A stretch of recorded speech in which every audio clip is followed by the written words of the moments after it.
కడప జిల్లాలో జరుగుతున్న మహానాడు కార్యక్రమంలో టీడీపీ నేతలు కార్యకర్తలు రక్తదానం చేస్తున్నారు. ఎన్టీఆర్ జయంతి వర్ధంతి రోజుల్లో తాము రక్తదానం చేస్తామని చెబుతున్న టీడీపీ కార్యకర్తలతో మా ప్రతినిధి శ్యామ్ ముఖాముఖి. నాడులో మెడికల్ క్యాంప్ ఏర్పాటు చేశారు, బ్లడ్ డొనేషన్ క్యాంప్ ఏర్పాటు చేశారు. ఈ రక్తదాన శిబిరంలో ఎంతో మంది కార్యకర్తలు తమ రక్తాన్ని ఇవ్వడానికి ఎంతో ఉత్సాహం చూపిస్తున్నారు. ప్రస్తుతం మనతో పాటు కార్యకర్తలు ఉన్నారు.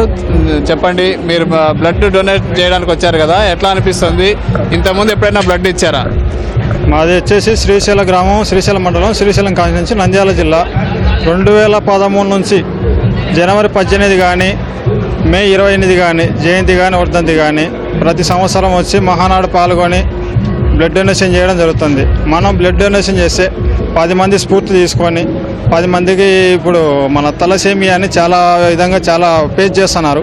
మనం బ్లడ్ ఇచ్చినా కానీ వాళ్ళకి ఏ విధంగా హెల్ప్ అవుతుంది కాబట్టి మనం 10 మందికి ఇన్స్పిరేషన్ కావాలి కాబట్టి మనం ప్రతి మహానాల్లో ఎవరికో మనం చెప్తుంటాం, లేదంటే సోషల్ మీడియాలో చెప్తుంటాం, లేదంటే పబ్లిక్గా మనం చెప్తున్నాం. ప్రతి మహానాల్లో మనం బ్లడ్ డొనేషన్ చేయాలా. ఎవ్రీ 3 మంత్స్కి ఇచ్చినా మనకేం ప్రాబ్లం లేదు. డాక్టర్స్ కూడా చెప్తున్నారు కాబట్టి ఇన్స్పిరేషన్ తీసుకోవాలి మనం.